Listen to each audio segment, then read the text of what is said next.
from something you forgot along the way. And today's story is number 15. Thank you, Yuichi, for sharing the text on the screen for those who don't have the book. It's on page 42. Change irritation to appreciation. Born with a short temper, a man went to call on a priest for advice. I was born with a short temper, he confessed. They say getting angry only makes matters worse, and they're right. After I let off steam, I feel rotten, and I regret hurting other people's feelings. But by then, it's too late. Is there anything I can do to rid myself of my short temper? The priest smiled genially. Well, well, you certainly were born with an interesting item, he said. If I am to fix it, though, I need to examine it. Do you have it with you now? Well, no, said the man. I have nothing to be upset about now, so I can't show it to you. That's odd, said the priest. Since you told me just now that you were born with it, it must be somewhere on your person. Don't be shy, just go ahead and bring it out for me to see. No, repeated the man, it's not here. Then where is it? When you put it like that, I don't know what to say. Right now, it isn't anywhere. Of course it isn't. No one is born with a short temper. The next time you start to blow up in irritation, ask yourself where that fit of temper came from. The answer is, it came from you yourself. To say you were born with it as if it's not your fault is shirking responsibility. Patience doesn't just happen, but must be cultivated. It is all a matter of attitude. Change irritation to appreciation.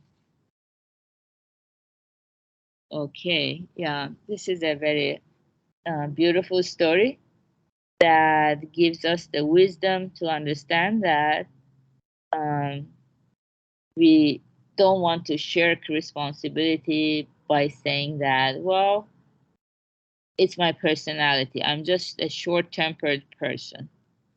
I easily lose my temper, or I fly off the handle.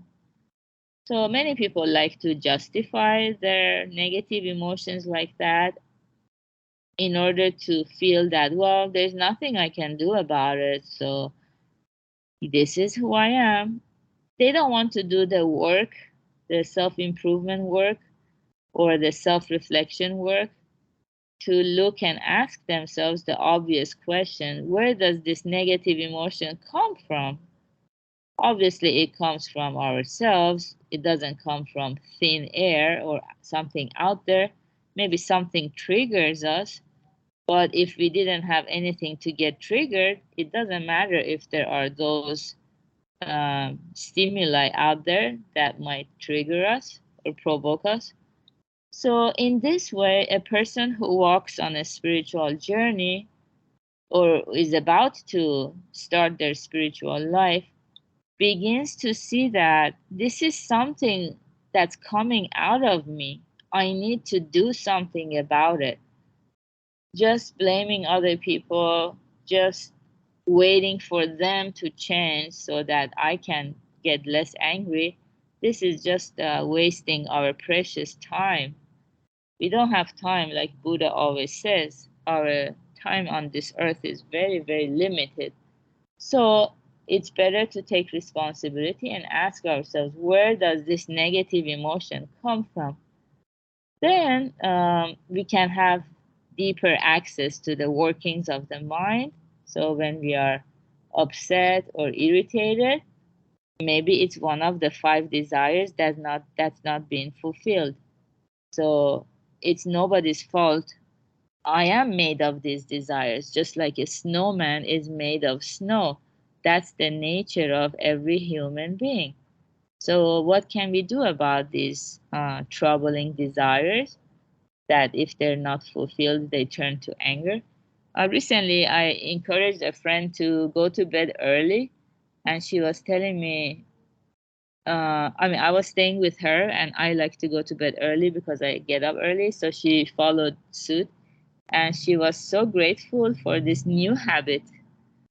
Like when she woke up, she said she was so energized. Her whole day was so different, all because of a little change in the schedule, in the routine, going to bed earlier. Our brain gets deeper kind of rest when we go to bed earlier and wake up earlier. Yeah, there are research about that. You can Google it. And so it's my own desire for sleep and rest that if it's not fulfilled, it makes me very irritated all day long, very short tempered, and just not a very good human being. So if I recognize that those tendencies, there is so much I can do about it. So that's the beauty of learning this spirituality and facing our mind so that we can change irritation to appreciation. Yeah, so good job everyone for being here, sharing this precious time together. Today is Friday, so we're going to have Purpose and Meaning Lab at 3 p.m. Pacific time by Yuichi. And have a beautiful Friday, everybody. Bye bye. Thank you, Bina. Thank you, Gary.